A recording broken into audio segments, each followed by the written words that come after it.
सोचते खोजते तजस्सुस करते दोस्तों, कैसे हैं आप। दोस्तों, अमेरिका ने और उसके इत्तेहादियों ने 40 से ज़ायद ममालिक ने रशिया पर बहुत सी पाबंदियां लगा दी हैं। ये ऐसी अनप्रेसिडेंटेड पाबंदियां हैं जिनकी मिसाल तारीख में नहीं मिलती कि किसी आलमी इत्तेहाद ने किसी बड़ी पावर पर इतनी पाबंदियां लगा दी हों। छोटे मोटे मुल्कों पर छोटी मोटी पाबंदियां या बड़ी पाबंदियां लगती रहती थी, लेकिन रशिया जैसे बड़े मुल्क पर इससे पहले इतनी पाबंदियां कभी नहीं लगी। इन पाबंदियों में से कुछ तो ऐसी हैं जो वाकई रशिया को घुटने टेकने पर मजबूर कर सकती हैं, और कुछ ऐसी हैं जो रशिया को बहुत ज़्यादा नुकसान पहुंचा सकती थीं लेकिन वो लगाई नहीं गई, और कुछ ऐसी हैं जो कि रशिया पर लगाई तो गई हैं लेकिन रशिया के पास उसको बैलेंस करने के लिए दीगर ज़राए हैं। अब ये तीनों किस्म की पाबंदियां बहुत दिलचस्प हैं। हम इन सबको एक एक करके देखते हैं। पहले तो दोस्तों आप ये समझें कि जिस तरह पुराने ज़माने में एक बड़ी ताकत किसी मुल्क पर हमला करती थी तो उसके मरकज़ी शहर या किले को घेर लेती थी। फिर उसके बाद इम्तिहान शुरू होता था कि जिस शहर को या जिस किले को घेरा गया है उसके शहरियों के पास, उनके पास कितना सामान है खाने पीने का, कितने वसाइल हैं, कितनी देर तक वो ये मुहासरा झेल सकते हैं। तारीख़ का एक मशहूर मुहासरा जो सुल्तान मोहम्मद फ़ातेह ने कुस्तुनतुनिया का किया था वो आपने ज़रूर देखा होगा। तो इसी तरह मुल्क जो है मुहासरा कर लेते थे, लेकिन वो जहां इम्तिहान होता था उस शहर या उस किले का जिसका मुहासरा किया जाता था, वो उस ताकत का भी इम्तिहान होता था जिसने घेरा डाला हुआ है। क्योंकि अहम मुल्क, बड़े मुल्क और वो जिनके पास बहुत वसाइल हों, उनका ज़्यादा देर तक घेरा डाले रखना भी मुमकिन नहीं होता, क्योंकि जिसने घेरा डाला होता है उसके लिए भी बहुत से मसाइल पैदा होना शुरू हो जाते हैं। क्योंकि इतनी सारी पाबंदियों को बरकरार रखना, जबकि एक बड़ी पावर मुसलसल अपने लिए मुख्तलिफ रास्ते खोलती चली जाती है, और अगर आप उसे बिल्कुल दीवार से लगा दें तो वो फिर ऐसा पंजा मारती है कि जो कि मुहासरा करने वालों के साथ साथ उन लोगों को भी बहुत ज़्यादा नुकसान पहुँचाती है जो उस मुहासरे में शरीक नहीं होते लेकिन उनके इंटरेस्ट होते हैं। तो इसलिए ये एक नर्व्स का भी इम्तिहान होता है और इकोनॉमी का भी इम्तिहान होता है और मिलिट्री पावर का भी इम्तिहान होता है। तो ये मुहासरे लंबे चलते हैं। तो आप समझें कि रूस ने तो यूक्रेन पर हमला किया है, लेकिन मुहासरा बेसिकली रशिया का हो चुका है जो कि एक आलमी इत्तेहाद ने किया है। अब हम एक एक करके देखते हैं पाबंदियां क्या हैं। आज सुबह की जो खबर थी उसके मुताबिक तो ये है कि एप्पल ने, नेटफ्लिक्स ने, अमेज़ॉन ने अपने ऑपरेशंस रशिया में बंद कर दिए हैं, और अब अमेरिकन जो हैं ज़ोर दे रहे हैं कि पेप्सी को और मैकडोनल्ड भी अपने ऑपरेशन रशिया से बंद कर दें। अब हमारा तो ख्याल ये है कि अगर पेप्सी, मैकडोनल्ड, नेटफ्लिक्स, अमेज़ॉन वगैरह वाकई रशिया से बंद कर दिए जाएं तो शायद ये वहाँ के शहरियों की सेहत के लिए कुछ अच्छा हो। लेकिन जो दूसरी पाबंदियां हैं वो बड़ी खौफनाक हैं। सबसे पहले हम दो पाबंदियां वो देखते हैं जो लगी तो हैं, बहुत खौफनाक हैं, लेकिन वो रूस को शायद ज़्यादा इफेक्ट ना करें। पहली पाबंदी तो ये है कि अमेरिकी सदर ने ऐलान किया कि अब रशिया पाउंड्स में, डॉलर्स में और यूरो में कहीं पर तिजारत नहीं कर सकता। इसमें जो यूरो है दोस्तों, ये एक रूस के लिए थोड़ी सी गुंजाइश है, क्योंकि यूरोपीय यूनियन ने जो कि रशिया से 30 से 40% ऑयल एंड गैस लेता है, तो उसने यूरो पर मुकम्मल 100% पाबंदी नहीं लगाई। उसने ऐसे रास्ते खुले रखे हैं जहां से रशिया जो है यूरोप से, जो उससे सबसे ज़्यादा ऑयल और गैस खरीदता है, वो उससे कुछ ना कुछ रास्तों से तिजारत कर सकता है। तो ये पाबंदी यानी डॉलर्स, पाउंड और यूरो वाली में एक गुंजाइश रशिया के पास है।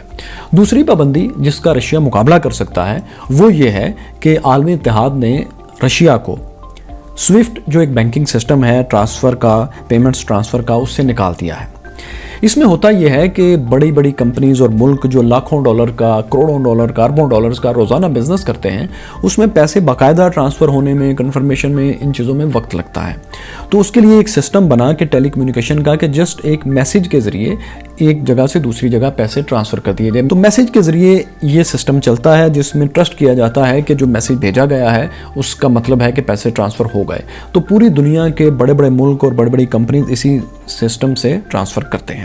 तो रशिया को इससे बाहर निकाल दिया गया है, जबकि ज़ाहिर है उसकी बहुत सी पेमेंट्स जो थी वो इन प्रोसेस होंगी, तो वो अब उसमें हिस्सा नहीं ले सकता। लेकिन इसका एक मुतबादल रशिया के पास है जो कि थोड़ा महंगा है और उतना इजी नहीं है, उतना वाइडली दुनिया में यूज़ नहीं होता, लेकिन है, इस्तेमाल में है। वो चाइनीज़ सिस्टम है।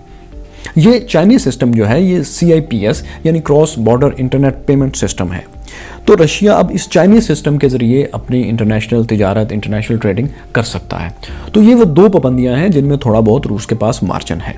लेकिन इसके बाद दोस्तों वो पाबंदियां आपको बताते हैं। 2-3 पाबंदियां वो हैं जो रूस पर नहीं लगी। अगर लगाई जाती तो ये रूस के लिए सबसे डेविस्टेटिंग होती, सबसे खौफनाक होती। ये पाबंदियां जो हैं जो नहीं लगाई गई वो है, एक तो no fly zone. No fly zone मतलब कि रशिया यूक्रेन के ऊपर अपने जहाज़ फ्लाई नहीं कर सकता, जहाज़ नहीं उड़ा सकता। यूक्रेन के सदर ज़ेलेंस्की पहले दिन से ये मुतालबा कर रहे हैं कि रशिया पर नो फ्लाई जोन की पाबंदी लगाई जाए ताकि वो जो उस पर अटैक कर रहा है वो ना कर सके। ये पाबंदियां आप जानते हैं कि अमेरिका ने इराक और लिबिया पर लगाई थी, लेकिन अब वो रशिया पर नहीं लगा रहा। रूसी सदर व्लादिमीर पुतिन ने अभी कुछ दिन पहले कहा है कि जिन ममालिक ने उन पर पाबंदियां लगाई हैं वो इसको जंग में शामिल होना समझते हैं, कि वो ममालिक रूस के खिलाफ जंग में शामिल हुए हैं, और अगर किसी ने नो फ्लाई जोन लगाया तो रशिया इसको अपने खिलाफ ऐलान जंग समझेगा। शायद वो रशिया पर, चूंकि बाकी ममालिक नो फ्लाई जोन कायम नहीं कर सकते और अगर करेंगे तो एक खुली जंग का खतरा है, इसलिए उन्होंने अभी तक उस पर ये नो फ्लाई जोन अप्लाई नहीं किया। तो ये वो पाबंदी है जो नहीं लगी। दूसरी पाबंदी जो नहीं लगी वो ये है कि रशिया ऑयल एंड गैस का सबसे बड़ा एक्सपोर्टर है यूरोप को, तो इस पर भी पाबंदी नहीं लगी। 30 से 40% यूरोपीय यूनियन इसी से ऑयल एंड गैस खरीदते हैं। अगर ये बंद कर दिया जाए तो रूस की इकॉनमी को बहुत ज़्यादा नुकसान होगा, लेकिन ज़ाहिर है उतना नुकसान फिर यूरोपीय यूनियन को भी होगा, उन ममालिक को भी होगा जो रूस से ऑयल एंड गैस लेते हैं। तो ये पाबंदी भी नहीं लगी। तीसरी पाबंदी जो लग सकती थी वो ये कि चाइना जो है रशिया पर मुआशी पाबंदियां लगाए, क्योंकि चाइना दोस्तों रशिया का सबसे बड़ा बिजनेस पार्टनर है, इंपोर्ट में भी एक्सपोर्ट में भी। तो चाइना ने कोई पाबंदी नहीं लगाई, वो उसके साथ है। फिर एक और पाबंदी दोस्तों ये है कि रशिया जो है वो यूक्रेन के साथ मिलकर दुनिया का कुल गंदम का 30% पैदा करता है। सबसे ज़्यादा गंदम यानी आप कह लें कि रशिया प्रोड्यूस करता है, तो गंदम की भी एक्सपोर्ट पर कोई पाबंदी नहीं लगाई गई। इसी तरह सनफ्लावर ऑयल का भी 80% रशिया और यूक्रेन पैदा करते हैं और एक्सपोर्ट करते हैं, इस पर भी पाबंदी नहीं लगाई गई। तो दोस्तों ये वो पाबंदियां हैं 5 जिन पर पाबंदी अगर लगाई जाती, ये अगर अप्लाई की जाती ये पाबंदियां, तो रशिया को बहुत ज़्यादा नुकसान होता, जो कि नहीं लगाई गई।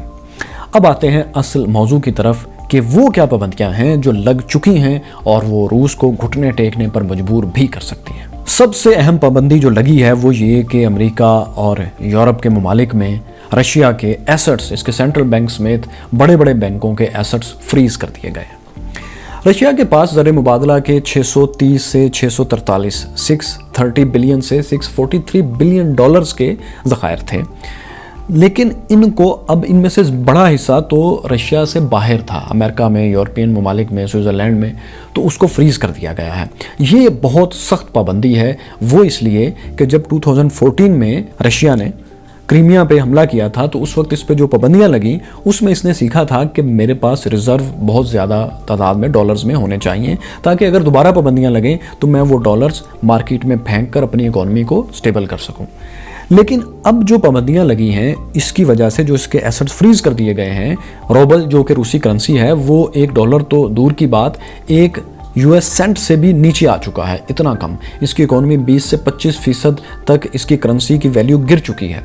तो ऐसे में अगर करेंसी की वैल्यू स्टेबल रखना है तो रशिया को हर सूरत में वो डॉलर्स चाहिए जो बाहर के मुल्कों में फ्रीज अब कर दिए गए हैं। अगर वो फ्रीज ना होते तो रशिया इस गिरती हुई इकोनॉमी को डॉलर्स मार्केट में फेंक कर सपोर्ट कर सकता था, जो कि अब नहीं कर सकता। अब इसका नुकसान क्या होगा? नुकसान इसका बहुत ज़्यादा होगा अवामी सतह पर, ख़ास तौर पर। वो इस तरह दोस्तों कि फ़र्ज़ करें अगर किसी रूसी शहरी ने 1 लाख रूबल बैंक में अपना सेव रखा हुआ था, या 1 करोड़ रूबल किसी वजह से, किसी रिटायर्ड होने वाला शख्स है उसने अपने पैसे सेव किए हुए थे, किसी कंपनी ने अपने एसेट्स, अपने पैसे जो है रूबल में रूसी बैंकों में रखे हुए। तो अब जब उसकी करेंसी गिरेगी तो डॉलर्स के मुकाबले में किसी के अगर 1 लाख रूबल थे और वो $1000 एक मिसाल के तौर पर अगर बनते हैं तो वो चंद $100 रह जाएंगे।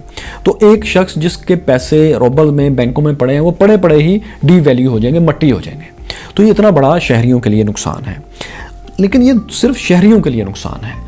रूसी सदर पुतिन ने यह किया है कि उन्होंने अपने लोगों को कह दिया है कि जिनके पास बहुत बड़ी तादाद में सरमाया है वो इसका 70 से 80% जो है रूबल्स में कन्वर्ट करवा लें और डॉलर जो हैं वो हुकूमत को दे दें।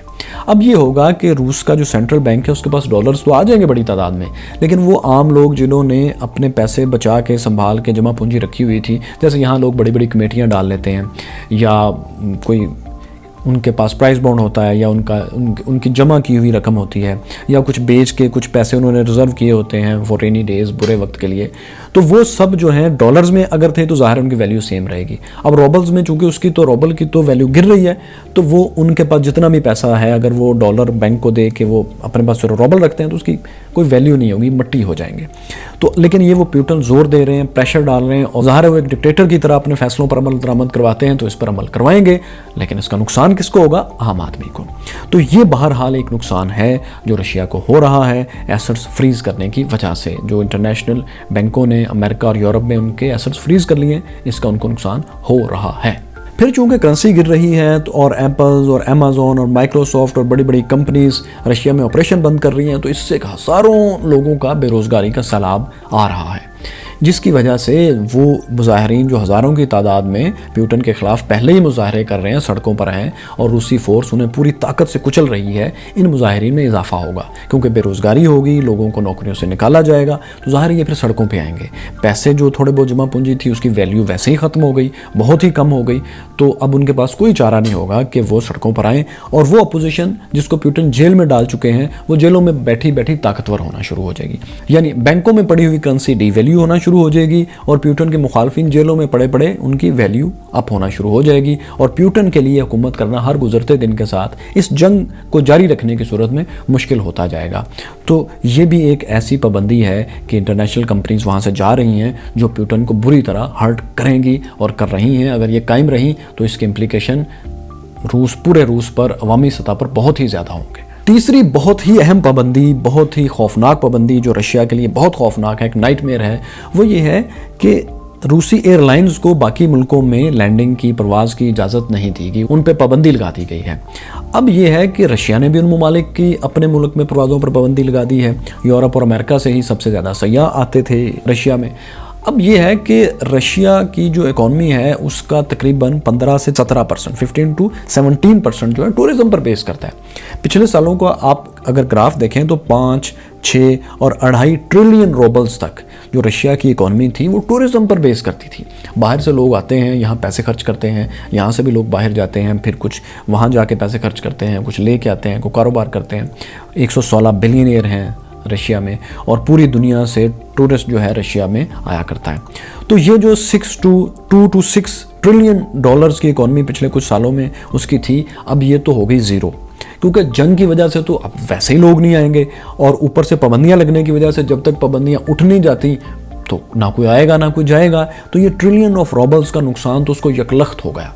तो अब सिर्फ चाइना है जहां से बड़ी तादाद में टूरिस्ट वो आएंगे जो आके रशिया में पैसा खर्च करते हैं या बाकी दुनिया से थोड़े बहुत, क्योंकि ये पाबंदी अब सालों के लिहाज से, सालों के हिसाब से चलनी है। अब ये टूरिस्ट ज़ाहिर है वो उसकी जो इकॉनमी का, टूरिज़्म का जो उसका वेट था, उसका वज़न था, वो नहीं उठा सकती सिर्फ चाइना और चंद एक और मुल्क। और वैसे भी जब तक जंग जारी है टूरिज़्म का तो चांस बहुत ही कम है, और जब उसके मुल्क में बैंक बंद हो चुके हैं और बाकी दुनिया में उसकी एयरलाइंस और उसके बैंक काम नहीं कर रहे, तो ज़ाहिर है टूरिस्ट यहाँ क्यों आएगा। किसी का बैंक अकाउंट अगर बाहर के ममालिक में है, ऐसे ममालिक में जिन्होंने रशिया पर पाबंदियाँ लगाई हुई हैं, तो वहाँ वो टूर तो नहीं, वो लोग तो नहीं आएंगे। अब एक और पाबंदी जैसे कि वीज़ा और मास्टर कार्ड ने रशिया के बैंक्स के साथ ऑपरेशन बंद कर दिया है। तो दुनिया में सबसे ज़्यादा तो यही 2 कार्ड्स इस्तेमाल होते हैं। तो ये लोग भी जो इन कार्ड से परचेजिंग करते हैं और बाइंग करते हैं और इन कार्ड्स को इस्तेमाल करते हैं, वो भी नहीं आएंगे। तो ये एक ऐसा नुकसान है जो कि बहरहाल रशिया को इन द लॉन्ग टर्म बहुत बुरी तरह हर्ट करेगा। रशिया इसके मुकाबले में क्या करेगा, ये वीडियो के आखिर में आपको बताते हैं। इसी तरह दोस्तों जो एक और पाबंदी है जो इनके आम शहरियों को बहुत बुरी तरह हर्ट कर रही है, वो ये है कि चूंकि वीज़ा और मास्टर कार्ड ने ऑपरेशन बंद कर दिए हैं, उन्होंने रशियंस के साथ बिजनेस बंद कर दिया है, तो वो रूसी शहरी हज़ारों की तादाद में जो रशिया से बाहर हैं या शायद लाखों की तादाद में जिनके पास ये कार्ड है, उनके पास पैसे वर्चुअली तो हैं लेकिन वो उसको इस्तेमाल ही नहीं कर पा रहे। तो ये वो भी एक जगह स्ट्रक हो गए हैं। ये भी एक ऐसी पाबंदी है जो इसे बुरी तरह नुकसान पहुंचा रही है। अब आते हैं दोस्तों एक अहम तरीन पाबंदी की तरफ जो रशिया को लॉन्ग टर्म में बहुत ज़्यादा दुख दे सकती है। वो पाबंदी है cutting edge most advanced technology की इंपोर्ट की। अब 3 इंडस्ट्रीज़ जो हैं रशिया की बहुत बड़ी हैं, जिन्हें मुसलसल हाई एंड इक्विपमेंट चाहिए, जिन्हें टेक्नोलॉजी की बहुत ज़्यादा ज़रूरत रहती है। उसमें एविएशन है, उसमें ऑयल एंड गैस है, रिफाइनरीज़ हैं और इसकी मिलिट्री है। अब देखें कि फ़र्ज़ करें मिसाल के तौर पर हम ऑयल एंड गैस ही को लेते हैं। इसके लिए जो ड्रिलिंग के और ऑयल एंड गैस लोकेट करने के, डिस्कवर करने के इक्विपमेंट इस्तेमाल होते हैं। फिर ड्रिलिंग के लिए मिसाल के तौर पर वो सिर्फ पाइप्स ही जिनके ज़रिए ड्रिलिंग की जाती है और ज़मीन के अंदर भेजे जाते हैं, वो हर नीचे गहराई में हर कुछ देर बाद, 1 किलोमीटर के बाद, चंद 100 मीटर के बाद वो और बारीक से बारीक होते जाते हैं। फिर उन्होंने नीचे जाके ज़मीन को काटना होता है, नीचे जाके सैंपल्स टेस्ट करने होते हैं, फिर उनमें से स्पाइक्स निकलते हैं। वो इतना बारीक तरीन और नाजुक और इतना टेक्नोलॉजी का काम है कि उसमें आपको हर वक्त state of the art equipment चाहिए। फिर नीचे उन स्पाइक्स ने जाके छोटे छोटे ब्लास्ट करने हैं, जहाँ से रॉक्स में, मट्टी में छुपी हुई, उसमें ट्रैप हुई गैस और ऑयल और पानी बाहर आना शुरू होता है। फिर उसकी डिस्टिलेशन करनी होती है। ये इतना हसास प्रोसेस है कि अगर इसमें ज़रा सी भी गलती हो जाए तो ना सिर्फ आपका ये सारा इक्विपमेंट ज़ाया हो सकता है, बल्कि बिलियंस ऑफ डॉलर्स की इन्वेस्टमेंट ज़ाया हो सकती है, इक्विपमेंट ज़ाया हो सकता है, बरसों की मेहनत ज़ाया हो जाएगी। तो इसमें बारीक तरीन छोटी छोटी ऐसी टेक्नोलॉजी आपको चाहिए जो कि स्टेट ऑफ द आर्ट हो, अपग्रेडेड हो। इन सब पर पाबंदी लगा दी गई है कि इनमें से बहुत सी चीज़ें रशिया खुद नहीं बनाता, वो यूरोप से, अमेरिका से इंपोर्ट करता था, उन पर पाबंदी लगा दी गई है, वो ये नहीं कर सकता। जाहिर है इन चीज़ों का इससे नुकसान होगा। मतलब इसकी एविएशन इंडस्ट्री, जो इसके जहाज़ वगैरह हैं, सिविलियन ख़ास तौर पे, तो उसको अपग्रेड करने के लिए उसको मुसलसल नए इक्विपमेंट चाहिए होते हैं। आप जानते हैं कि कोई मशीनरी आप ख़रीद भी लें तो हर कुछ देर बाद उसके पुर्जे, उसकी मुख्तलिफ चीज़ें अपग्रेड होती रहती हैं। वो जो रशिया खुद नहीं बनाता, बाहर से लेता है, उन पर भी पाबंदी लगा दी गई है। तो ये भी पाबंदी, इससे टेक्नोलॉजी की पाबंदी लॉन्ग टर्म में बहुत हर्ट करेगी, या ऐसे ये चीज़ें खुद डेवलप करनी पड़ेंगी। बहुत सी ऐसी हैं जिसकी टेक्नोलॉजी रशिया के पास है भी नहीं, तो ये भी एक ऐसी पाबंदी है जो रशिया को तंग करेगी। अब देखें कि एप्पल, माइक्रोसॉफ्ट, अमेजोन वगैरह जो जहाँ से अपने ऑपरेशन बंद कर रहे हैं, ये बड़ी बड़ी इंटरनेशनल कंपनीज जो हैं, ये इन सब के बंद करने से ये होगा कि इसको अंदाज़ा किया जा रहा है कि एक साल में 50 अरब डॉलर, 50 बिलियन डॉलर से ज़्यादा नुकसान होगा इसकी इकॉनमी को। तो इस नुकसान के बायस ज़ाहिर है इतनी बेरोज़गारी फैलेगी जो कि पुतिन के इक़्तिदार में रहने के लिए बहुत ख़तरनाक है। एक और बहुत बड़ा नुकसान रशिया को अपने कर्ज़ों की सूरत में होगा। रशिया ने 478 बिलियन डॉलर्स के कर्ज अदा करने हैं, जो कि इसके जीडीपी का तकरीबन 27% बनते हैं, 27%। अब अगले साल में रूस को और इसकी कंपनीज को मिला जुला कर तकरीबन 100 अरब डॉलर्स वापस करने हैं, जो कि अब ये नहीं कर सकेगा। इसकी करेंसी की वैल्यू गिर गई है, यहाँ इंटरनेशनल ऑपरेशंस नहीं हो रहे, और उस कर्जे को वापस करने के लिए अगर रशिया को और कर्जा चाहिए, अब वो भी नहीं मिलेगा। सो वो जो कर्जे पहले से तकरीबन 500 बिलियन डॉलर्स के करीब पहुंच चुके हैं, वो इससे भी ज़्यादा हो जाएंगे, इंटरेस्ट भी ज़्यादा हो जाएगा, और वो कंपनीज जिन्होंने कर्जे देने हैं इसकी स्टेट के अलावा, उनके लिए और मसाइल खड़े हो जाएंगे, क्योंकि वो तो बिजनेस ही नहीं कर पा रही उन ममालिक से जो अमीर ममालिक हैं, जहाँ से पैसा आता है। इसका मदावा करने के लिए रशिया ये कोशिश कर रहा है कि जो इसके 116 बिलियन ईयर्स हैं, 116 से ज़्यादा, वो अपने ज़्यादा से ज़्यादा 70 से 80% अपने डॉलर्स जो हैं रूबल में कन्वर्ट करवाएं। लेकिन जाहिर है आप जानते हैं कि रूबल में कन्वर्ट करवाने का सीधा मतलब ये है कि वो बिलियन ईयर्स जो हैं वो बड़ी रफ्तार से मिलियन ईयर्स बन जाएं। तो बिलियन ईयर्स को मिलियन ईयर्स बनाने का जाहिर है नुकसान फिर रशिया को ही होगा। तो ये एक और बहुत बड़ा नुकसान है कि उसके कर्जे रीशेड्यूल ना करना, उसे नए कर्जे ना देना, टेक्नोलॉजी ना देना।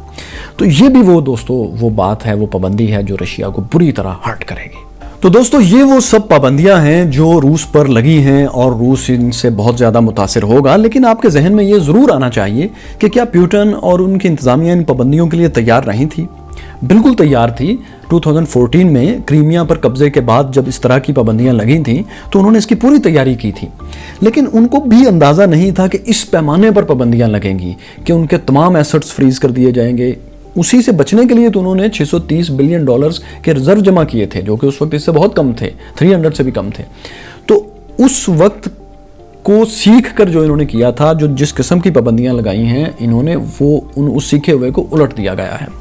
लेकिन सिर्फ इसमें रशिया के पास एक मार्जिन बहरहाल है, जो कि पुतिन हर दफ़ा सोचते हैं। जैसे कि एक ज़माने में सऊदी अरब भी सोचा करता था कि वो इनका तेल और गैस बंद कर देगा यूरोप का, 30 से 40% वो इससे लेते हैं। आपको पता है कि इसका भी उल्टा नुकसान होता है कि सऊदी अरब ने अमेरिका का तेल तो बंद कर दिया था शाह फैसल ने, लेकिन उस वक्त अमेरिका बड़ा परेशान भी हुआ, उसको घुटने भी टेकने पड़े। लेकिन इन द लॉन्ग रन क्या हुआ, अमेरिका ने सीख लिया कि उसने सऊदी तेल के बगैर कैसे ज़िंदा रहना है। तो जब आप इस तरह की पाबंदियां लगा देते हैं तो जाहिर है वो फिर सीख भी जाता है। अगर अमेरिका के मुकाबले में अब रशिया भी ऑयल एंड गैस बंद कर देता है यूरोप का, जिसकी कि वो धमकी भी दे रहा है, तो जाहिर है एक दफ़ा तो यूरोप बिल्कुल बैठ जाएगा ना, इतनी ऑयल एंड गैस बंद होगी तो उसकी तो एक दफ़ा इंडस्ट्री बैठ जाएगी। लेकिन जाहिर है वो फिर इस पर अपने काउंटर मेजर्स भी लेगा कि अब उसने क्या करना है। गो के ऐसी नौबत आए ये बहुत कम चांस है, लेकिन चूंकि ये पाबंदियां सालों के हिसाब से हैं, इसलिए अगर ये आगे बढ़ती रहीं तो ऐसे बिल्कुल इम्कानात हैं कि आलमी कसाद बाजारी भी आ जाए। उससे बचने के लिए वो शहर का जो मुहासरा कर लेते हैं, शुरू में आपको बताया था, उस तरह से ये एक नर्व्स का, इकॉनमी का और मिलिट्री माइट का इम्तिहान है कि कितनी देर तक आप ये मुहासरा, पाबंदियों का मुहासरा कायम रख सकते हैं और शहर पर, जो कि इस वक्त एक रशिया की शक्ल में है, इतनी बड़ी पावर है, वो कितनी देर तक ये पाबंदियों के साथ रह सकता है। लेकिन आप एक बात इसमें जहन में रखें कि आपके अगर जहन में किसी के ये आ रहा है कि इन पाबंदियों का प्यूटन पर कोई असर होगा, कोई असर नहीं होगा। आपको पता है कि 2014 से पहले दुनिया के 8 सबसे बड़ी इकॉनमीज जो थी, G8 के नाम से उनका ग्रुप था। तो इसको रशिया को इन्हीं हरकतों की वजह से प्यूटन को उस ग्रुप में से निकालकर G8 को G7 कर दिया गया था। लेकिन उसके बाद भी प्यूटन बाज नहीं आए। अब भी वो जो अपने अज़ाइम हैं उन पर अमल करते जा रहे हैं, क्योंकि इसके पीछे उनकी KGB वाली आइडियोलॉजी है। KGB दोस्तों वो इदारा है जो कोल्ड वॉर के दौर में खुफिया इदारा था सोवियत रूस का, जो कि अमेरिका के खिलाफ और पूरा जो फ्री वर्ल्ड था उसके मुकाबले में जो सोवियत रूस की कम्युनिज्म की एक जंग जारी थी, उसमें KGB बुनियादी इदारा था। तो अक्टूबर 1991 में इस इदारे को सोवियत रूस ख़त्म होने के बाद ख़त्म कर दिया गया। प्यूटन दरअसल उसकी बाकियात में से हैं। इन लोगों की जो आइडियोलॉजी है वो ये है कि state is above the common man, यानी इनकी पॉलिसीज़ में स्टेट का गुरूर, स्टेट का माइट, स्टेट के मकासद पहले हैं और आम फर्द उसके बाद आएगा। यानी पॉलिसी बनाते वक्त ये नहीं देखा जाएगा कि आम आदमी को कितना फ़ायदा है, ये देखा जाएगा कि स्टेट कितनी ताकतवर होती है। अभी भी देखें, इस पूरी वीडियो में आपने जाना कि जो पाबंदियां लग रही हैं, प्यूटन बड़ी महारत से उनका सारा बोझ आम आदमी पर ट्रांसफ़र करते जा रहे हैं, अपनी आवाम पर, जबकि स्टेट उसका कम से कम बोझ ले रही है।